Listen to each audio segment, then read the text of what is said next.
എങ്ങനെ നമ്മൾ പൈൽസിനെ ചികിത്സിക്കാം? നമ്മൾ ഫസ്റ്റായിട്ട് മനസ്സിലാക്കേണ്ട കാര്യം ഇതൊരു ജീവിത ശൈലി രോഗമാണ്.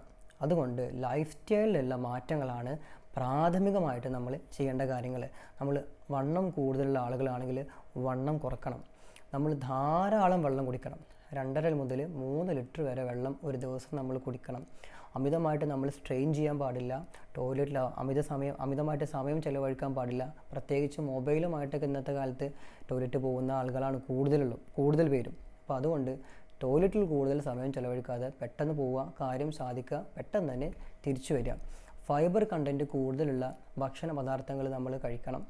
അതുപോലെ ചിട്ടയായിട്ടുള്ള വ്യായാമം ചെയ്യണം. പിന്നെ ഭയങ്കര സ്ട്രെയിൻഫുൾ ആയിട്ടുള്ള എക്സസൈസ് ചെയ്യുമ്പോൾ നമ്മൾ ചിലപ്പോൾ ഭയങ്കരമായിട്ട് സ്ട്രെസ് എടുക്കുമ്പോൾ ഈ രീതിയിൽ പ്രഷർ കൂടാനൊക്കെ സാധ്യതയുണ്ട്. അപ്പോൾ അതുകൊണ്ട് സ്ട്രെയിൻഫുൾ ആയിട്ടുള്ള എക്സസൈസ് നമ്മൾ ഒഴിവാക്കണം. പ്രധാനമായിട്ട് നമ്മൾ നല്ലോണം വെള്ളം കുടിക്കണം. പ്രോട്ടീനൊക്കെ കൂടുതൽ കഴിക്കുന്ന സാഹചര്യങ്ങൾ, അതായത് ഇറച്ചി, മീൻ, മുട്ടയൊക്കെ കൂടുതൽ കഴിക്കുകയാണെങ്കിൽ അന്ന് കൂടുതൽ വെള്ളം കുടിച്ചിരിക്കണം. അപ്പോൾ ഈ കാര്യങ്ങൾ ശ്രദ്ധിക്കുക. പിന്നെ ഗ്രേഡ് 1 or 2 ആണെങ്കിൽ നമുക്ക് ലൈഫ് സ്റ്റൈൽ മോഡിഫിക്കേഷൻ്റെ കൂടെ തന്നെ എന്ത് ചെയ്യാൻ പറ്റും? സിറ്റ്സ് ബാത്ത് കൂടെ ചെയ്യാൻ പറ്റും. സിറ്റ്സ് ബാത്ത് എന്ന് പറഞ്ഞു കഴിഞ്ഞാൽ നമ്മൾ വെള്ളം ചൂടാക്കിയിട്ട് ഒരു 10-15 മിനിറ്റ് അതിനകത്ത് ഇരിക്കുക. അപ്പോൾ ആ ചൂട് തട്ടുമ്പോൾ ഈ സ്ഫിങ്ക്ടറുകളൊക്കെ ലൂസാവുകയും താഴേക്ക് ഇറങ്ങി വന്നിട്ടുള്ള ഈ പൈൽ മാസ് മുകളിലേക്ക് തന്നെ കയറിപ്പോകാനുള്ളൊരു സാധ്യതയുണ്ട്. അപ്പോൾ അതുകൊണ്ട് സിറ്റ്സ് ബാത്ത് ദിവസം 2-3 പ്രാവശ്യമെങ്കിലും നമ്മൾ ചെയ്യണം. അത് വളരെ എഫക്റ്റീവാണ് പ്രോപ്പറായിട്ട് ചെയ്യുകയാണെങ്കിൽ. അപ്പോൾ അതൊരു വഴിയാണ്. പിന്നെ നമുക്ക് ചില ക്രീമുകളൊക്കെ അപ്ലൈ ചെയ്യാൻ കഴിയും. ഇതിൻ്റെ വലിപ്പം കുറക്കാൻ വേണ്ടിയിട്ടുള്ള ചില ക്രീമുകളൊക്കെ നമ്മൾക്ക് അപ്ലൈ ചെയ്യാൻ കഴിയും. പിന്നെ അധികം ബുദ്ധിമുട്ടുണ്ടാക്കാത്ത ചില പ്രൊസീജിയറുകളുണ്ട്. റബ്ബർ ബാൻഡ് ലൈഗേഷൻ എന്ന് പറയും. അതുപോലെ സ്ക്ലീറോതെറാപ്പി, ഈ പൈൽ മാസിനകത്തേക്ക് ചില മരുന്നുകൾ ഇഞ്ചക്ട് ചെയ്തിട്ട് അതിനെ ചുരുക്കി കളയുന്ന ചികിത്സ.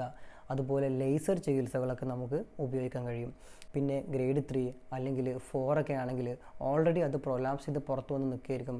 അത്തരം കേസുകളിലൊക്കെ നമ്മൾ ട്രഡീഷണലായിട്ട് ചെയ്യുന്ന ഹെമറോയിഡക്ടമി പോലെയുള്ള സർജിക്കൽ പ്രൊസീജിയറുകൾ തന്നെ ചെയ്യേണ്ടി വരും. പിന്നെ നമ്മൾ സർജറി ചെയ്ത് ഒഴിവാക്കി കഴിഞ്ഞാലും, സർജറി എന്നല്ല, ഏത് ട്രീറ്റ്മെൻറ്റ് നമ്മൾ ഉപയോഗിച്ച് നമ്മൾ ചികിത്സ എടുത്തു കഴിഞ്ഞാലും ലൈഫ് സ്റ്റൈലിൽ മാറ്റം നമ്മൾ വരുത്തിയിട്ടില്ല എങ്കിൽ ഇവ പഴയതുപോലെ തന്നെ തിരിച്ചു വരാനുള്ള സാധ്യതകൾ വളരെ കൂടുതലാണ്.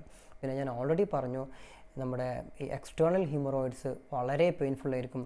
അതൊക്കെ മിക്കവാറും ചിലപ്പോൾ എമർജൻസി ആയിട്ട് നമ്മൾ പോയിട്ട് ലോക്കൽ അനസ്തേഷ്യ വെച്ചിട്ട് മുറിച്ച് കളയുന്ന ഒരു ചികിത്സയും നമ്മൾ ചെയ്യാറുണ്ട്. കാരണം അത്രയും പെയിൻഫുൾ ആയിരിക്കും എക്സ്റ്റേണൽ ഹീമറോയിഡ്സ് എന്ന് പറയുന്നത്. അപ്പോൾ പൈൽസിനെ കുറിച്ചിട്ട് ഇനി എന്തെങ്കിലും സംശയങ്ങളോ കാര്യങ്ങളോ ഒക്കെ ഉണ്ടെങ്കിൽ താഴെ കമൻറ്റിൽ നിങ്ങൾക്ക് ചോദിക്കാം. കൂടുതൽ ആളുകളുടെ അറിവിലേക്കായിട്ട് ഈ വീഡിയോ ഷെയർ ചെയ്യുക. എൻ്റെ ചാനൽ സബ്സ്ക്രൈബ് ചെയ്യുക, ലൈക്ക് ചെയ്യുക. Okay, thank you for watching.